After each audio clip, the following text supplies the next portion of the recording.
And we are officially live now. Hello, guys, and welcome to Fleming Film Show. Today we have a very special episode as me and Justin will be battling out for a film off, which we haven't done for a while. And this is the first time I'm not judging it. I'm actually gotten Cody to judge the film off. And we are, and if I take you over to Cody, he'll be explaining what we're doing in the episode. Take it away, Cody.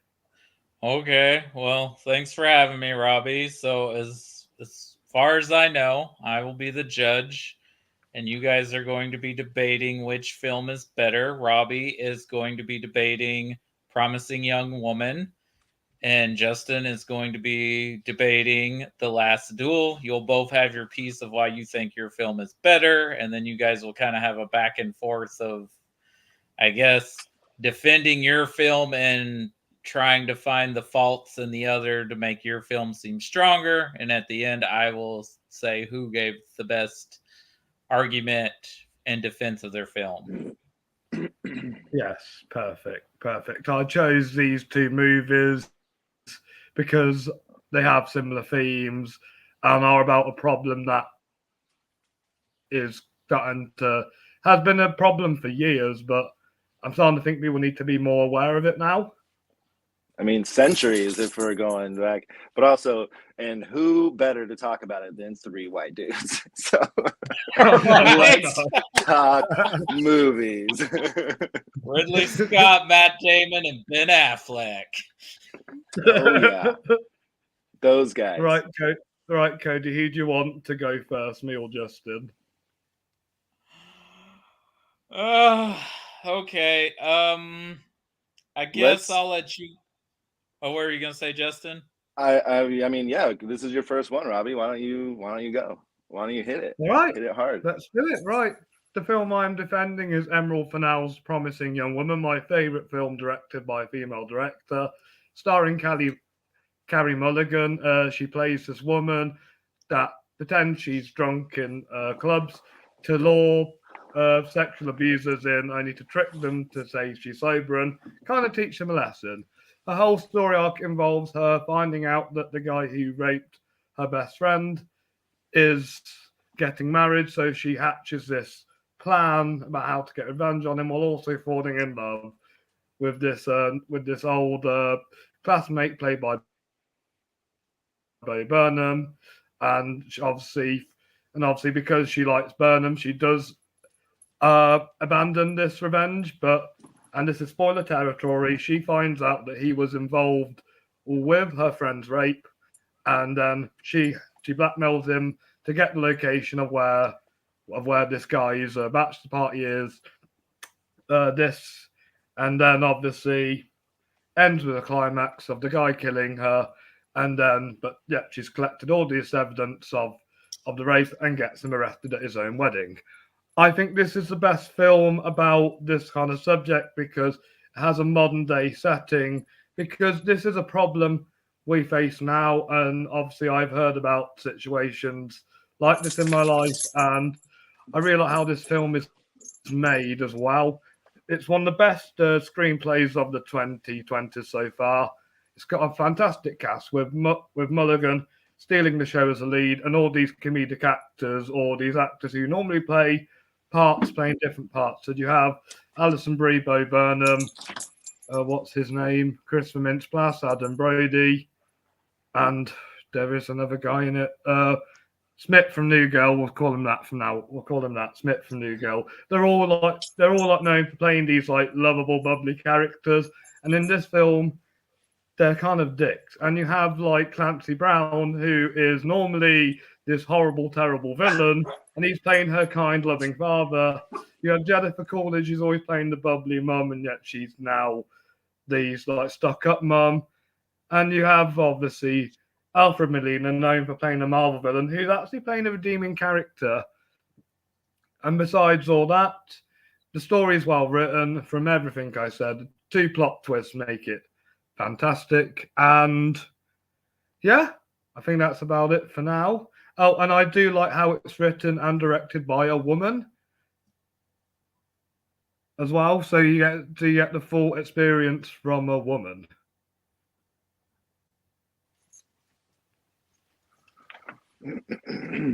Justin, do you have any words about Promising Young Woman? I mean, I do. Do we want to do the battle yet? Let's have Cody moderate this here. Yeah. All right, Justin. Before we get to your stance on the Last Duel, I believe his name is Max. Is it Max Minghella? Is that his name? Yeah. Yeah, that you were referring to, Robbie. What, Smith from New Girl? Yeah, that guy. Well, yeah. I mean, there's two pretty much main guys there at the end. Max Greenfield is one of them. Greenfield, that's his name, Max It's Greenfield. Greenfield is his name. Yeah, I can't remember the other guy's name that was on Glow with Allison Brie. Yeah, oh, that's right. I think it's the one that you just said. But do you like this movie, Cody? Oh, I love this movie. Had I been the Academy Awards last year, I would have given this Best Picture and Best Actress. What about Best Director? Wow. Maybe. I mean, I can kind of see why they gave it to Chloe Zhao for Nomadland, because it is a beautifully looking movie. Definitely. Stop it. So, but probably Best Director I would have gave her. But that's probably why they gave her Best Screenplay, was like, well, we're going to give Director to Chloe Zhao, so we'll give you Screenplay. But also... Christopher Lowell is the name of that guy. Yes, he's going to be in the new How I Met Your Mother spin-off. Oh, what's that called? How I Met Your Father? Yeah. Oh, boy. I love How I Met Your Mother. I'm sorry. I love How I Met Your Mother. Yeah, but come on. We got to think of something else in Hollywood, okay? I mean, literally anything else. Like, what's next? Is How I Became a Child? How I Became a Child. So dumb. Let's hear about The Last Duel. All right. So The Last Duel is this epic movie. I mean, it is, dated back to the early hundreds of before we, it's like 1300s before we can even think about anything that's going on in this lifetime. Rape was happening. So yes, this is the forefront of this movie, told in 3 different sections. And actually, it takes about 40 minutes for it to get to this topic, but we do understand the Jean de Cruz, how he is as a man, how he feels as, his legacy is supposed to be living on. It seems like everyone in this story always has a issue with money. There's always, even at the high, you're the king and you still have issues with money because of your taxes and whatnot. So that is also something at the forefront here. This is directed by Ridley Scott, starring Matt Damon, Ben Affleck, Adam Driver, and Jodie Comer, written by Matt Damon and Ben Affleck, and they had to bring in a female to get the female perspective. So they got Nicole Hoffman-Center to come in and give this female perspective. He's probably the best writer of the 3. Well, maybe the other 2 have Academy Awards for it, but nah. Yeah, but so does Peter Farrelly. So there's a reason for it. All right. Look, we're not here to bash on Matt Damon and Ben Affleck, because I will go to bat a lot harder for them than I will for this movie. So take it easy over there. I love those guys. Yeah. So this all takes place. There's castles, there's kings, there's queens, there's horseback riding, there's moats. Like, this is what a movie for me. This is exactly what I love. It's war, but it's done back in the 1300s. So this is spectacles. They have the gear, the swords, shields, like just stuff that you don't see nowadays. So they had to take this concept, this issue of rape, and put it into this storyline. I mean, this is a huge man-built atmosphere here, and they're taking it on more of a sensitive level because of this huge topic. I mean, this is something that men would just kind of laugh at and like jump over, and kind of what they sort of did in the film is just like, she doesn't know what she's talking about. Maybe she dreamt this.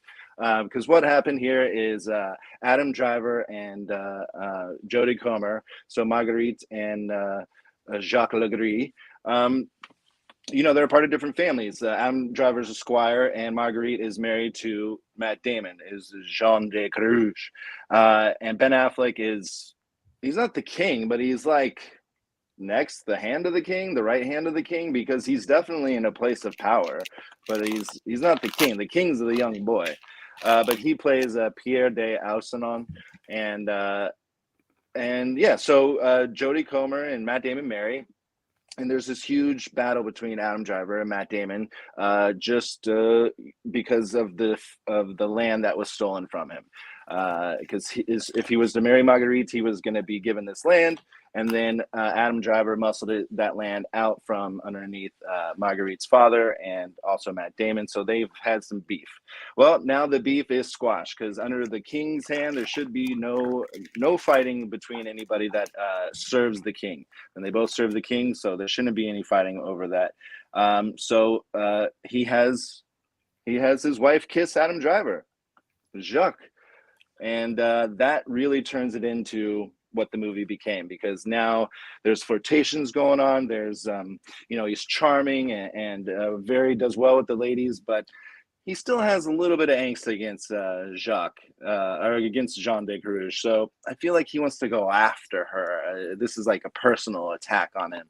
So Matt Damon does go out to Paris for a week, and Marguerite was left alone.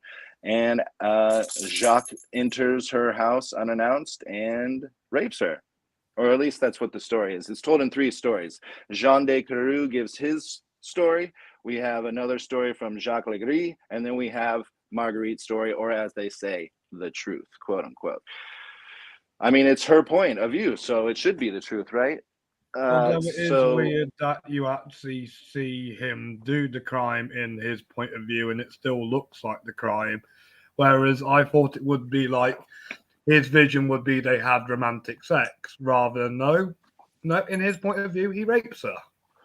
Well, the whole the scenes leading up, the 40 minutes leading up to when we find out that she was actually raped, is us seeing that he does very well with the women.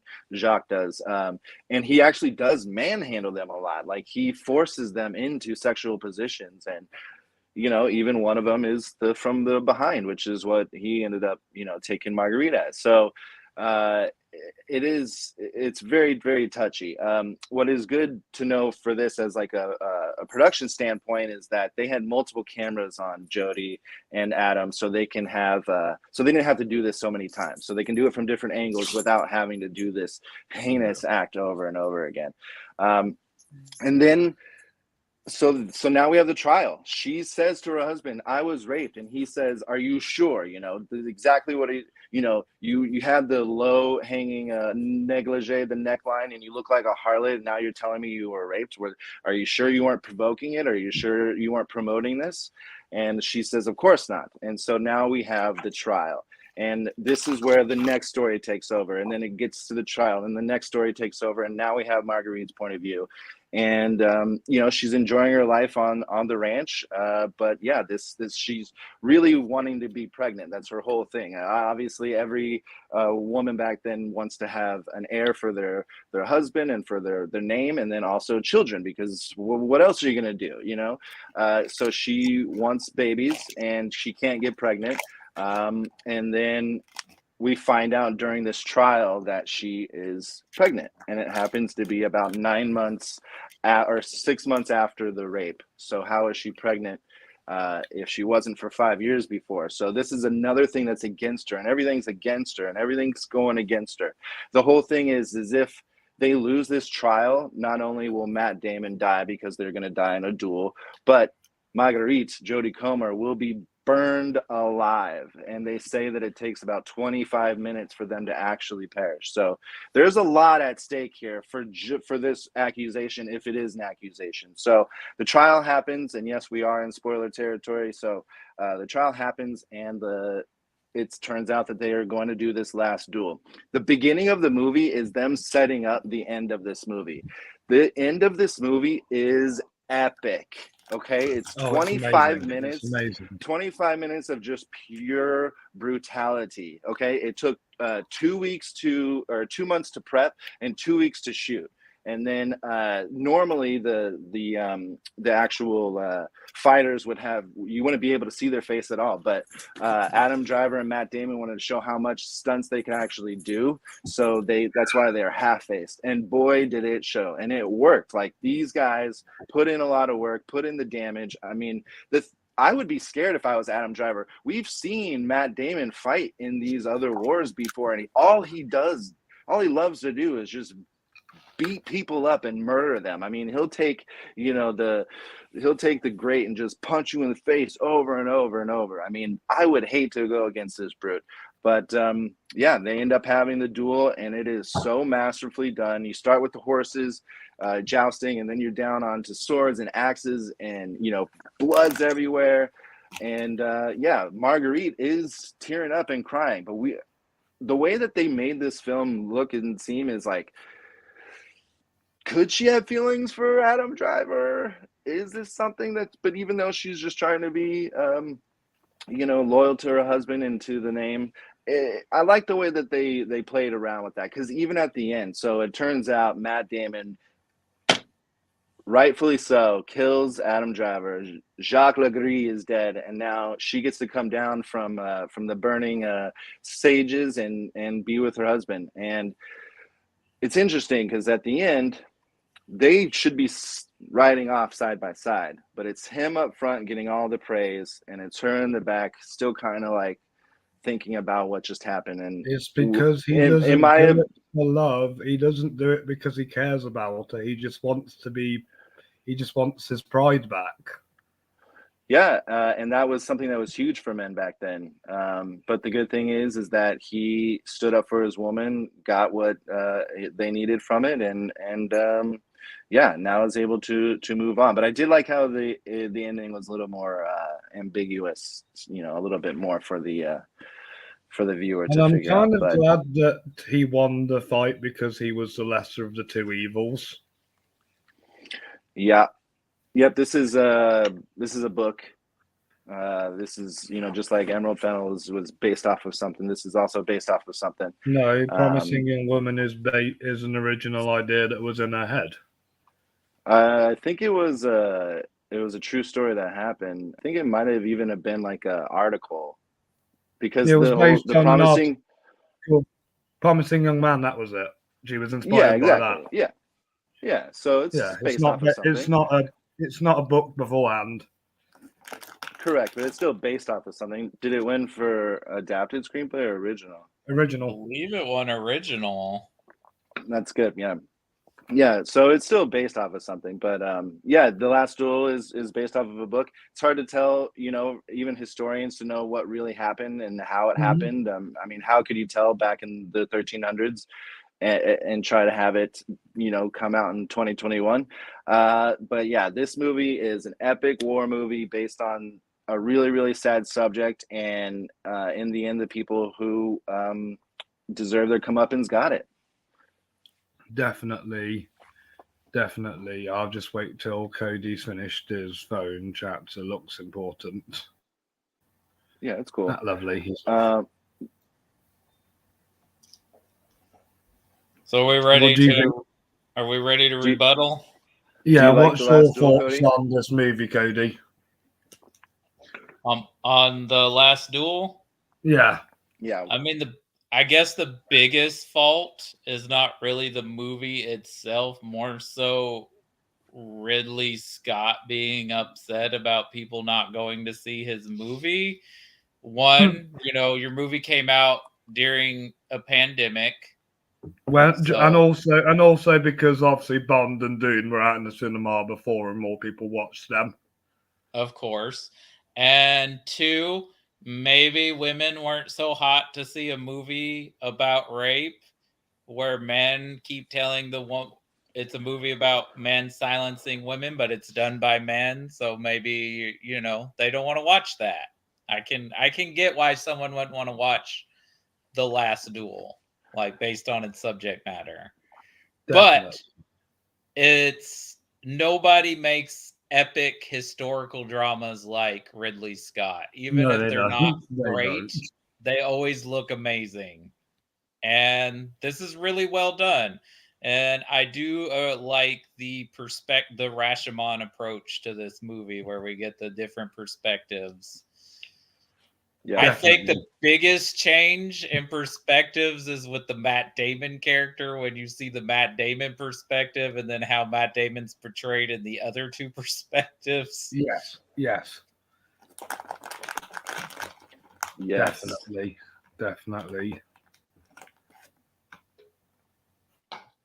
All right. Well, I'm ready to battle. All right. So I guess we'll let Robbie rebuttal, and then Justin, you will have your chance to defend as well. So Robbie, let's rebuttal why you think Promising Young Woman is a stronger film than The Last Duel. All right, number 1, as I've always said, this won the Oscar for Best Original Screenplay. That's right, I'm playing dirty like Justin and saying this won an Oscar. How many Oscars did The Last Duel even get nominated for? None. And number 2, I feel like because of its modern setting, a lot more people, especially women, can relate to Promising Young Woman a lot more. And as I mentioned, it's directed and written by a female. There's no 2 blokes co-directing or co-writing this film. It's Emerald Fennell doing it on her own. This is her directorial debut. Not many directors have a directorial debut as a masterpiece, and she is one of the exceptions. What else is there? Oh, and here's the biggest thing when I was rewatching it today. You don't see Nina getting raped. You see the same rape scene twice in The Last Duel, and it is so uncomfortable. Now, I can watch Promising Young Woman and only get uncomfortable till her death scene. That, all the rest of the film is fine. It's fine. And I don't think this film is as like man bashing as much as The Last Duel is. So I can't think of a nice male character in The Last Duel. Her dad is lovely, and the lawyer redeemed himself. It's no deal that men are idiots. I'm one of the people that hates toxic men, and I love films about them because obviously my favorite movie is Fight Club, and I see obviously Fight Club and Promising Young Woman similar to both against toxic masculinity.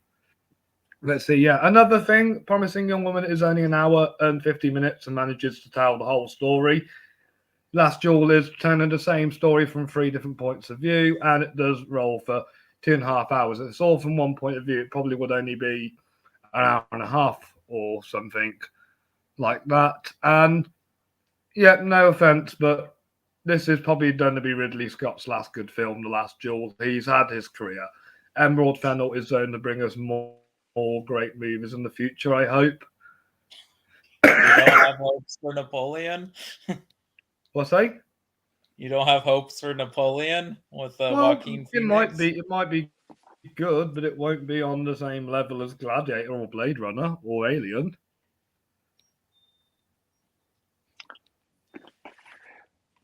And I've already known that Matt Damon and Ben Affleck and Adam Driver and Jodie Comer can actually give off good performances.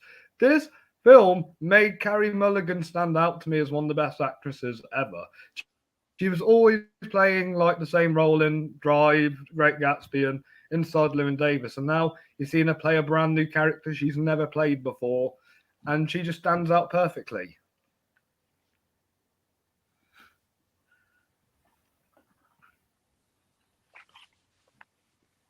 It's all about Carey. This is her film to shine. And it's not just a performance-driven movie. It's also got a good screenplay, and hence why it won Best Original Screenplay.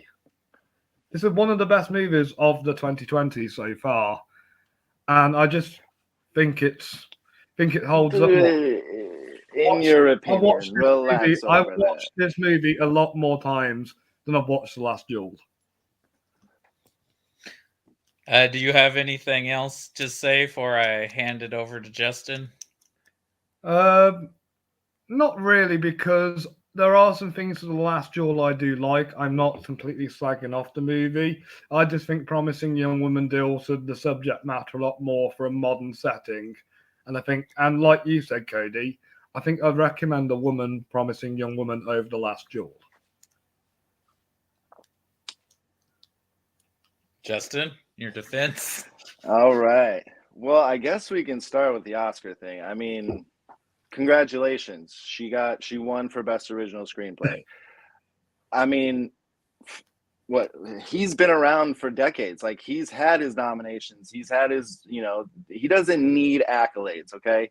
And by the way, Carey Mulligan being nominated for an Oscar and then at the Oscars getting completely just looked over. She was in the dark. She was in the corner. They just passed her. They didn't even give her a second to smile. There's a reason for that, all right? She was fine. She was fine. She had to carry this movie, whereas you had other characters to carry this movie, and it's harder to write for 4 or 5 strong characters than it is just for one, okay? I mean, you have to have every single character be engaging. Every single character was. I mean, we saw Jodie Comer in Free Guy, and she was horrible. And then you come and you do this in The Last Duel. She was phenomenal. She should have been nominated for at least Best Supporting Actress. I mean, just because she's not in every scene, probably the reason why she wouldn't be up for Best Actress, but Best Supporting for sure. She's phenomenal in this, and she has so many emotions that she has to run through. In Promising Young Woman, Carey Mulligan is a child. She still has colored paint on her fingernails. She still lives at home. She's still trying. Girls I know she's still trying. Their nails just, and it's a fashion trend. Okay, I'm sorry. You had your time. Thank you. So she still has her nails. She still lives at home. She's still trying to live as a 16-year-old with her friend. Sorry, it's time to move on. Even Molly Shannon said it to her. You coming here and doing this is very unhealthy for her, for everybody. She is the toxic one in this one. She is the one is she a killer? Is she? We don't even know, because at the beginning, all of a sudden she has blood on her, or is it ketchup? Ooh. I mean, there's real freaking blood in The Last Duel. We're calling a spade over here, okay? If blood is coming out, we're going to make sure you see it, all right? Let's not forget all these subtle, great things that Ridley Scott did for The Last Duel. Just for example, the black horse jumping on the white horse, that's exactly Adam Driver and Marguerite. That's Legris and Marguerite. That's a perfect symbolism. And what happened? Matt Damon, Jean Decru attacked the horse, like, get off, not this one, this is, not this one, and close the gates. That's the same thing as keep her locked in, keep her in our walls. She is not to be touched. She is mine. She is the one who's going to bear the children. And that was just perfect, similarity and little subtle things that Ridley Scott did for this film. Promising Young Woman may have an accolade by being nominated and winning for best screenplay, but Last Duel didn't have the proper chance. Like, Disney didn't push it. Any movie that is released under 20th Century is not being pushed as much as all the other Disney movies are being pushed. This movie needed, the only thing that it had was the actors. West Side Story was 21st century, and that got pushed for a lot of awards. Yeah, I know, because Disney pushed it. Unfortunately, Disney didn't push The Last Duel like they pushed West Side Story. It's a little unfair. I mean, you fall under this umbrella, and it should just be whether you're a good movie or not. And The Last Duel is a fantastic film. Yes, it's longer than Promising Young Woman, but let's just say we take off the 40 minutes and we give it the same amount of time. The Last Duel is way better done, like overall done, than Promising Young Woman. They had to go to France to actual castles that are still in great shape and film there and live under these conditions during COVID. They even had to stop filming during COVID, so they had to come back. Whereas this is all sort of done, Promising Young Woman, in this small, simple city, the one that she still lives in, the one that she's still trying to thrive in, and get her. What is she to get justice? Why is she the one? She's the one who's going for judge. That's not her. Look at what they did with the Last Duel. They went the proper route. They went with the trial. They had the duel. The winner is the winner. At least Cassie cared about her friend. At least she didn't do it I for know. pride. That's the only thing that she cared about. She didn't care about anybody else. Her family, who was crumbling right between her fingers. She had no idea. Her job, she's still working at a coffee shop. They tried to have this sort of like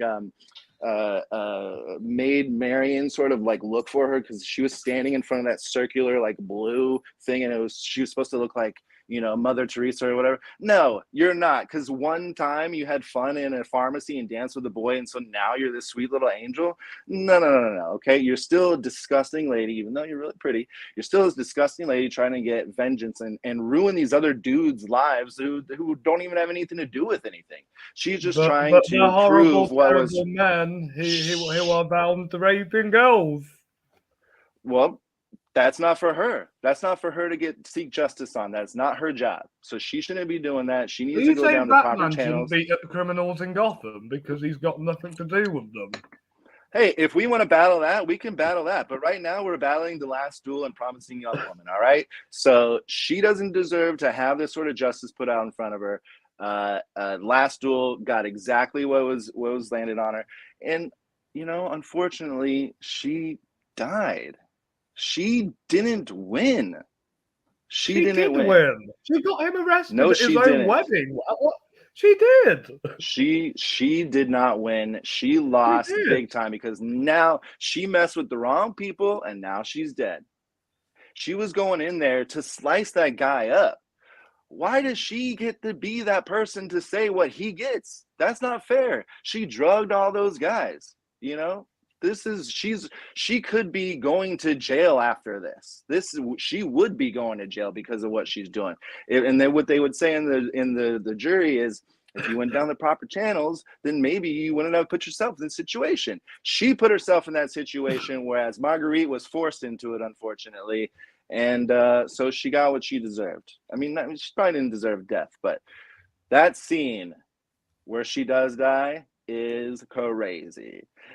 Just rewatching it. It haunted me the first time I watched it for a whole week. It haunted. But that's the only gripping thing about the movie. If I got revenge on them.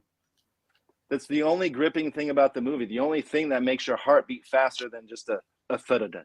Because nothing good happens. It's just a story that we're watching through Promising Young Woman, whereas Last Duel, we get to see blood. We get to see fighting. We do get to see some sex, some of it is consensual. Yeah,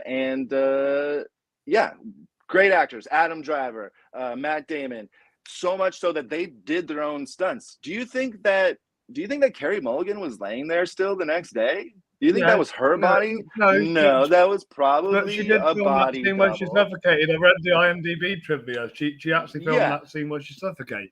But I'm saying the next day when she's lying there for a whole nother scene, do you think that was Carey Mulligan? No. Whereas Matt Damon, Adam Driver, they're their own stunt people. They do their own thing. She's like, nah, I'm not going to do that. I mean, get out of here, Carey Mulligan. You don't even deserve your nomination.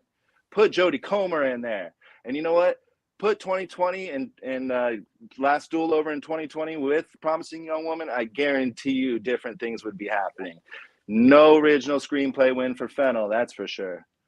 Booyah, Last Duel is a better movie. No, it's not. She has only one movie to deal with. Ridley Scott has a whole filmography. We 27 get to see all of this. Exactly. Is Ridley Scott in a period drama on Netflix like she is? Because she is awesome in The Crown. It's true. She's really good in it too. But final thoughts, fellas, before I weigh my decision. I have one. This is for you, Robbie. Silencio, Robbie. Oh, but there are more male characters I hate in The Last Duel. You haven't defended that. They're all horrible men. I didn't like any of the men in Promising Young Woman. I didn't even like Bo Burnham. I knew her dad is nice to her. Her dad is a nice parent out of the two of them. I don't think there's anything wrong with Jean de Gruge. Back then, he was. That's he doesn't care about his woman. He cares about his bride. That's how men were back then. That's No, how your men woman work. comes first, and then your pride. You guys, you have a girlfriend. Cody has a wife. Surely, if something bad happens to them, you care about them, not your pride. Things change. That's why Promising Young Woman is so much more accessible and more viewable, is because it's based in modern times. It's a lot harder to do the same topic in a time that nobody even knows about. Like and he still pulled it off. He still made it memorable and made you feel suffocated from it all. I mean, he did it in the 1300s. Fennell did it in 2019. I mean, I thought it was set in 2019 for some reason. it's harder. It's harder to do, I think, in the 1300s than in 2019. But what's sickening out of all this is that it's still going on. Yeah, it's still going on. That's the horrible part. Mm-hmm. And that still people are afraid to come forward. People are still hesitant to believe them. I recently had something similar. Like, obviously, I wasn't involved, but I've heard about a situation that obviously people I was obviously friends with at the time, and obviously it's kind of affected me a bit. And that's why I wanted to do this episode to make people more aware. Absolutely. And this is serious subject matter. These are both serious films that deal with this, and I think both shine a light on it. But if you guys don't have any more thoughts, I'll go ahead and make my decision. What are your final thoughts and decision? So Justin had a better opening argument than you did, Robbie. Robbie, you kind of just regurgitated the plot of the movie, whereas Justin, he did go a little bit into what the plot of the movie, but he gave more of an opinion of what he thought about how the movie was made and the performances and everything. And Robbie, you tried to you got a little bit nasty, but you were kind of throwing Justin's argument that he's given in the past in his face with the Oscar win, because he always does it play dirty. It doesn't really affect the quality of the movie or how good the movie is or how its history will last. But Justin, you kind of ended up hurting yourself with your defense for The Last Duel, with your criticisms against Promising Young Woman, because I feel like that's a lot of what Promising Young Woman's strengths are in, because it's about the effects of trauma and what trauma does to someone and where people might go with PTSD and that deal with this, and they might become that kind of person. And even talking about the proper channels, and it's all about The Last Duel, that she's being silenced and everything. And I do like your argument about the symbolism, and that, yes, it is a little more harder to write 4 or 5 engaging characters, whereas Promising Young Woman is basically one character with all these colorful supporting characters that pop in and out, but they're really only there for 1 or 2 scenes. But I do think it is a transformative performance for Carey Mulligan, much like Robbie said, because usually she's considered like the girl next door or the girlfriend, or she's basically played similar roles to this. And actually, I think Jodie Comer's fine in Free Guy, but she's truly amazing in here. These are both very good films. They do a very good job of bringing to light this subject matter of women being abused and no one believing them, and men getting away with it. But I think overall, Robbie had the overall better argument, not only because the film's written and directed by a woman, but because it is not as brutal. And even though justice is served in The Last Duel, I think Promising Young Woman has a more satisfying ending. And also, it's all her. There's no man pulling the strings or controlling the situation. She takes full control and revenge on these douchebags. So I'm gonna give it to Robbie overall. Woo! Yeah, it's weird that she had to go to a guy to make sure that justice was served at the end. That's unfortunate, but I guess no guy was involved. And me saying what I said that you think hurt is I mean, I was right in what I was saying. It's just you're more of I guess sensitive to that sort of subject and style. I mean, but I gotta go with what you said, and yeah, I mean, great job, Robbie. First one. Thank you. I think next time you best be the judge, Justin, because we've had you for 3 debates in a row. I don't know. I think we need to reach outside of our trilogy here because it's a little. It could be a little. We know what each other like. I knew going in, Cody, you were gonna pick Promising Young Woman. Just like I knew going into Whiplash and La La Land, Robbie, you were gonna pick Whiplash. Like it's just you like the movie more. You're gonna pick it more. You know. No, the first one we did, Drive and Baby Driver, were hard because they're both similar plots. But I think I had a feeling you were going to go with Baby Driver, even though... Baby. I know, like Drive is the better made film, but Baby Driver is the more entertaining one. That it's just the flaws I have with the cast and the story structure. Everything else in it, the soundtrack and the cinematography is amazing. But I mean, they're both really well made films, and they're both great. It's kind of hard. It's just like I said. It's just if you had not stepped it up in your rebuttal, Justin would have had this. Yeah, because he did have the better opening argument. Well, I think just because a woman wrote it and directed No, that it, doesn't automatically make it a that's better what movie. you said. That's what you said. You said that for her directing and writing, or woman writing and directing it, makes it that much elevated. I think it gives from it a woman's more perspective. I think it gives it more gravitas when we're dealing with women being abused by men. So it's harder for a man to make it viable, and he did. That's the whole point. It's easier for a woman to do it. It's harder for a man to do it, and he still pulled it off. But again, you made your decision. It's fine. It is the way it is. Yes. I do love both of these movies. Like this is the third time I saw Last Duel, and only the second time I've seen Promising Young Woman. And Promising Young Woman is a fantastic film. Totally, really, really good. Do you think it still holds up after the 2020 Oscars? Holds up. What do you mean? As in, do you still think it's a good film in general, not just because it's won an Oscar? No, I think it's a good film because of what it's dealing with. And I don't think it has anything to do with the Oscars. And I love that she cast comedic actors as all these scuzzbags who usually play nice men in their other roles. Like they're usually nice guys. Like their screen persona is that they're nice. And Clancy Brown and Alfred Molina, it's the opposite for them. They're actually playing the two nicest guys in the film. Well, and they're both playing villains. Yeah, they're both known for playing villains. And that was my other thing with that video you shared. I was like, what is this guy talking about? Yeah, exactly.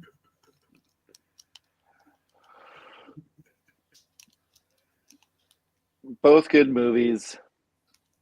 Both good arguments. Yes. Yeah. I think people who were hesitant to see The Last Duel should give it a chance if you can get yourself in that headspace to watch it. The reason I wanted to watch it was more brutal than Promising Young Woman. To see which was the best film of Ridley Scott's out of that and House of Gucci, and I wish I saw Last Duel. Well, it's totally better than House of Gucci. House of Gucci is one of my biggest letdowns of last year. Yeah, I didn't like House of Gucci at all. I thought it was boring. Overhyped, and the Jared Leto is amazing. A bit too over the top. No, Jared Leto did it on purpose. It's awesome. I just wanted to see him more on screen. He was the only one who talked like this. Isn't that a little insulting, though, that he is doing that Super Mario Brothers accent in front of Al Pacino, who is actually Italian? No, Yeah, because what was Al Pacino that's even why doing? Pacino and Gargo are my two favorite performances because they're actually from Italian descent. And I also like that Jeremy Irons did not even like, no, I'm not gonna do it. No, I'm just gonna be Jeremy Irons. Yeah, he was the weakest out the cast, I think. I think he should have won the Razzie, not Jared. Well, the Razzies are stupid. Yeah, agreed. Adam Driver, it was 4 months in between Last Duel and House of Gucci. Both done by Ridley Scott. Well, he's not done being Italian. He's gonna go play Ferrari for Michael Mann. Ooh. Another Ford v Ferrari movie?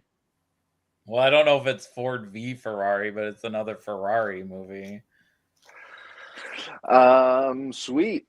Yeah, no, these are both great movies. They're both on HBO Max. Yep.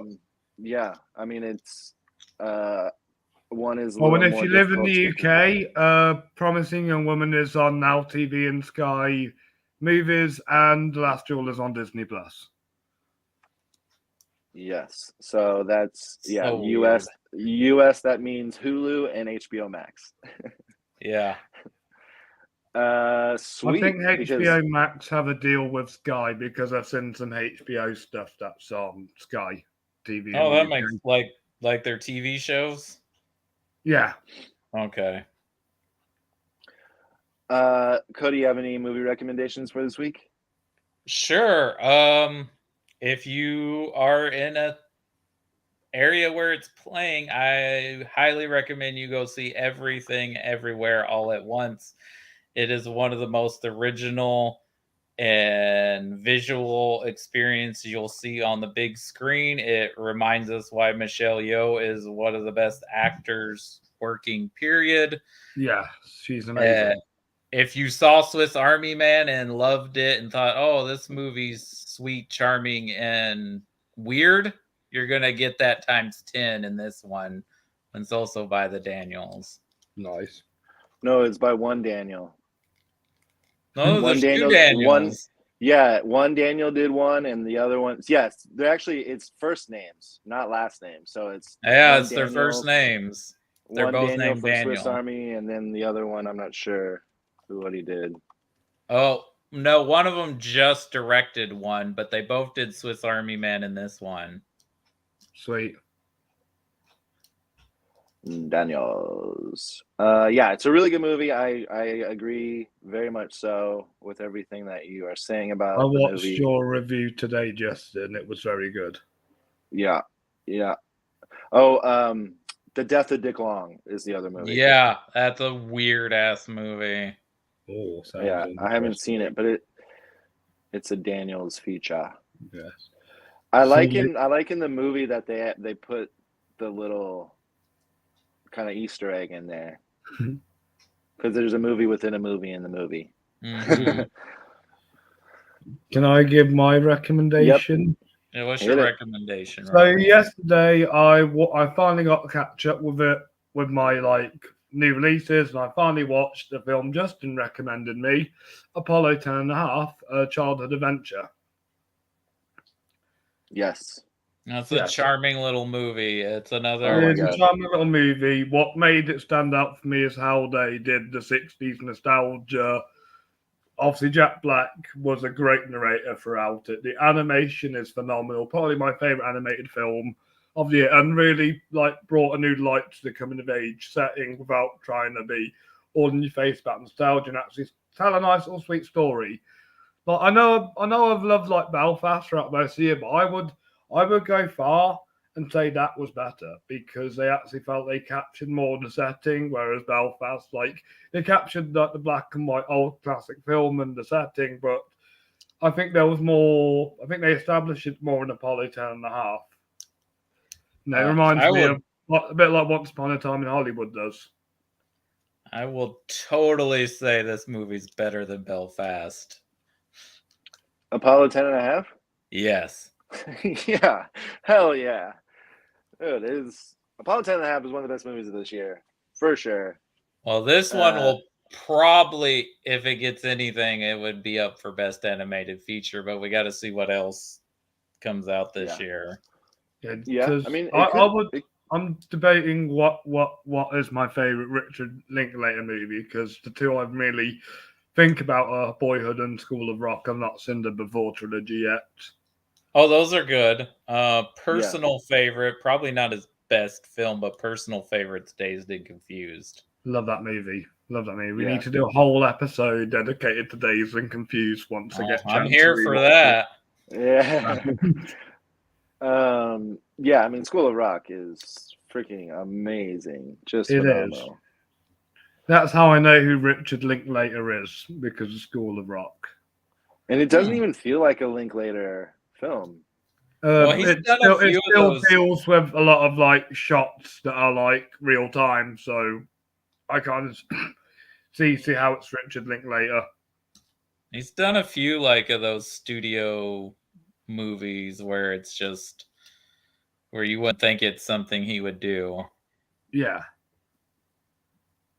But his animation is great. So I love The Scanner Darkly as well. Yeah, that's a really good film too. And Well, it's very similar. Yeah, as far and as, Waking Life animation. is good as well, but there's not much of a plot in that movie. Is that more of an anthology or just like snippets of stuff? It's just snippets. If you've ever seen his, I don't even know if you call it a documentary, but he did a movie called Slacker in the early 90s, which is just following people in Austin. And Waking Life is very similar to that, just animated. Right. So, Justin, what do you recommend this week?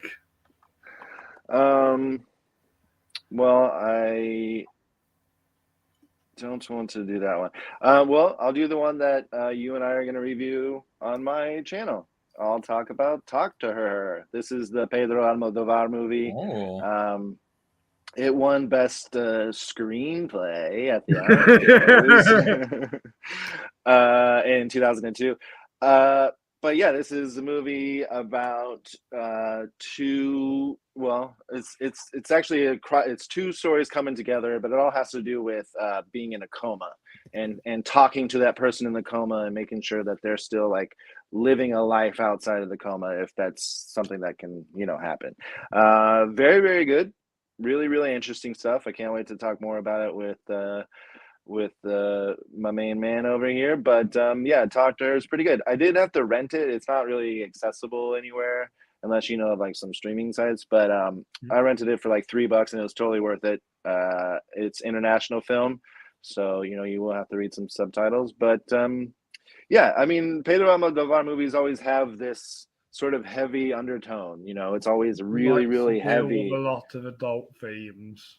And there's heavy themes in here. And his films would be easy to remake for English language. Well, I don't think so. I mean, sometimes they just need to be left alone. I mean, if they just, it's like first another round. It's like, okay, well, we saw it already. Yeah. What's the one with Will Ferrell and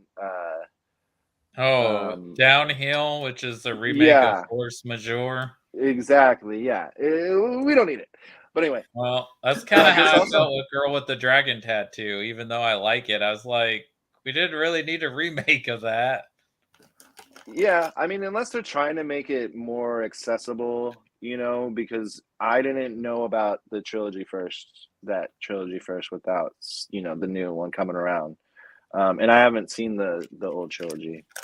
But actually, the Talk to Her does have some similar themes as Promising Young Woman and The Last Duel. Interesting. Yeah, but Pedro Almodovar is totally a man of his craft, and he just proves it in this one as well. So if you have $3, I recommend Talk to Her. But definitely see Apollo 10.5, and if you want to spend money on anything, spend it on everything, everywhere, all at once. Release on Netflix. Yeah, do not cancel your Netflix. Watch Apollo 10.5 first before you do so. Agreed. Yeah, Space Age Childhood. That's the name of that's the full title. Space Age Childhood, which is was a childhood adventure. Sorry. Well, no, it had I think that was the first title, but the one that's on Netflix now is A Space Age Childhood. Nice. So, sweet. Cody, what's going on? You guys you're still talking Ridley Scott over on Video Store Rejects? Yeah, we are doing his 90s films this weekend. We're going to talk White Squall and G.I. Jane. Ooh. Then in Please May, don't we're make going more to do. jokes of that. Yeah, well, I mean, Ridley Scott directed it, but we're not going to talk about the Oscars or Will Smith or Chris Rock. We're going to talk about the movie. Nice. And then in May, we're going to be talking some Coen Brothers movies. So we'll do a few Coens. Which I am joining you for Fargo, one of my Yep, you're all-time joining favorite us movies. to talk their masterpiece, Fargo. And I'm in there somewhere, right? let's see here. Well, you're going to come on and talk the Last Duel again later. No, I know. sometime There's this year. I actually had there's a lot more to say, but not in a debating sort of way. So I Right. can't wait to talk more about it actually. But I'll watch it again before. I'm enjoying it every time. Like I'm noticing things that I didn't notice in the first one. Yeah. Or the first viewing, and I got to see that in theaters. And That's watching it at cool. home, I'm still noticing stuff. But yeah. What else is going on? Oh, and Anything then else? for our brunch show, we're doing all the Star Wars for the month of May. Yay! What? Yeah, we're talking Star Wars, and then because Are you it's doing it also by theatrical release or we're going in in order? chronological time order. Ooh. So this weekend we'll be doing the prequel trilogy, And then Solo? and then Solo and Rogue One, then the Wow. original, and then the sequels, and then because it's Wow. also Asian Pacific Islander month for the month of May, we're going to be talking Akira Kurosawa's The Hidden Fortress, which is a very influential film on Star Wars and Kurosawa himself. You give me a good idea for a future review this month. I'm going to check that out and do a review of it from my website, Robbie's Reviews. Well, I am going to be covering the prequel trilogy and the Clone Wars animated film and Solo. I'm going to save the sequel trilogy for December. But yeah, Kurosawa is very influential on George Lucas and Star Wars in general. You can look at a lot of his films and see where, and it still carries on in the franchise, even with George Lucas have nothing to do with it. Even looking at The Mandalorian, there is that Kurosawa influence on it still. I also think Sergio Leone as well been Well, influenced on Star Wars, as I know Leone was very heavily influenced by Kurosawa as well. A Fistful of Dollars is pretty much Yojimbo. Love that movie, Fistful of Dollars. And oh yeah, Rushman. Okay, cool. What else? So you guys just talked about a couple of movies, right? Yeah, we just wrapped up James Bond. We powered through 7 Bond movies in about 80 minutes. Jesus. And then a couple of weeks ago, we talked about Kingdom of Heaven and 1492. Oh yes, that's the one I was movie. thinking. Yeah. Ugh. That was tough, but Kingdom of Heaven was good. Kingdom of Heaven is probably his most underrated film. And if you can find the director's cut, I highly recommend checking out the director's cut of that film because it's almost a whole different movie. I think there's like almost an hour more of screen time. Yikes! More Legolas. Well, more Eva Green too, and hey, nothing and wrong Edward with that. Norton, and just all the subplots that give Edward Norton. Yeah, Edward Norton's in Kingdom of Heaven. What? And Liam Neeson, isn't he? Yep, Liam Neeson's in it. Jeremy Irons. Sense. That also makes sense. Professor Lupin. So speaking of Star Wars, I finished Boba Fett finally. Yeah. Ooh. Yeah. A little underwhelming at the end, but I do like the last 3 episodes are real good. And yeah. It's fun. I am enjoying Peacemaker on HBO Max. I'm like episode 7. I mean, it's silly. It's just silly. And then it's fun though. Yeah, it is fun. And Moon Knight's a little tough, but I'm on the 4th episode, and I just hate that they all intermingle and have to match. You know, they all have to. No, I Yeah, love By that's the way- my only thing with the Marvel shows is I wish they weren't required viewing to see Yeah, the movies. exactly. But Which, by I've the enjoyed way- most of them. If you guys don't watch Morbius, then you won't know what happens. So. Oh well, I can look it up on the internet. No, you have to watch Morbius. I should have recommended that this week. Oh my god. Okay. If you recommended it, I would have pressed end broadcast right now. He's like, It's the not hell with bad, people's opinions being different and subjective. I'm saying no. I'm only kidding, guys. I love you guys, really. Yeah. But on a Is serious it- note, I am Is going it to just have to. as good or better or worse than the Venom movies? I'd say it's worse. I'd say it's better than Venom. I'd say it's better than Venom 2, but not as good Yes. as Venom 1. which is they're probably equal to me because I think they're both sort of. But yeah, Carnage is the worst. Like, get Carnage Yeah. out of here. Yeah, Okay. definitely. I think. Okay. Well, then my expectations are probably on par for it then. Yeah, I mean, I had 0 going in. I think that's why I enjoyed it. Yeah, sometimes that's a good thing to have no expectations. Anyway, I'm going to cut the show here tonight. All right. Awesome. All right. So yeah, Great job, find Robbie. Justin Good on- job on the win here. Thanks Cheers.